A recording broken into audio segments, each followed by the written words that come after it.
करनूल में खौफनाक बस हादसा, कम से कम 20 हलाक। UB24 न्यूज़ में आप सभी का खैर मकदम है। आंध्र प्रदेश के करनूल ज़िले में आज सुबह एक निहायत दर्दनाक हादसा पेश आया है।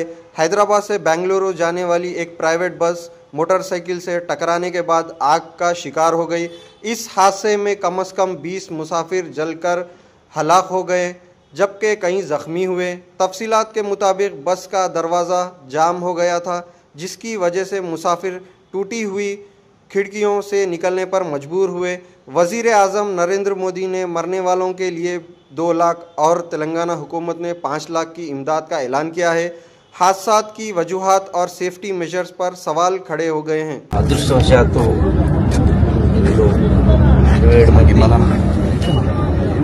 ప్రాణాలతో బయటపడ్డారు. స్పష్టంగా ఇందులో బస్సు డ్రైవర్ది తప్పు స్పష్టంగా కనబడుతుంది.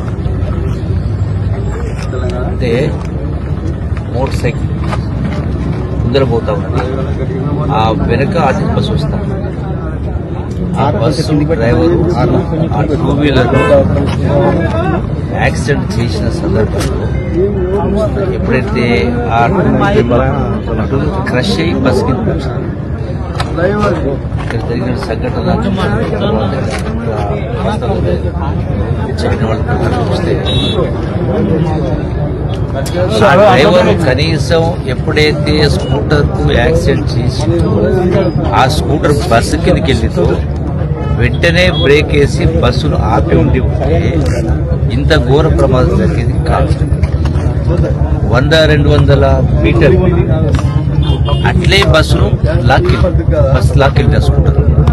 సో దాని మూలంగా బస్సుకున్నటువంటి డీజిల్ ట్యాంకు బర్స్ట్ అయ్యి బ్రేక్ అయ్యి ఆ ఇగ్నిషన్ వల్ల మంటలు చెలరేగినాయి. ఆ మంటలు చెలరేగడంతో అది ముందర కూర్చున్నటువంటి వాళ్ళకు అవకాశం రాలే, వాళ్ళు బయటికి రాలేకపోయారు. వెనక ఉన్న వాళ్ళు ఎవరో మహానుభావుడు ఆ అద్దాలు వెనుక బ్యాక్ సైడ్ పగలగొట్టిన కారణంగా దానిలో నుంచి ఈ మిగిలినటువంటి 27 మంది బయటపడగలిగారు. రాష్ట్ర ప్రభుత్వము గౌరవ ముఖ్యమంత్రి రేవంత్ రెడ్డి గారు ఈ చనిపోయిన కుటుంబాలకు 5 లక్షల రూపాయలు, చనిపోయిన వాళ్ళకు 2 లక్షల రూపాయలు, ఎవరికైతే గాయాలైనాయో హాస్పిటల్ ఉన్నారో ఆ గాయాలైన వాళ్లకు 2 లక్షల రూపాయల చొప్పున రిలీఫ్ అనేది కొంత ఇవ్వడం జరిగింది.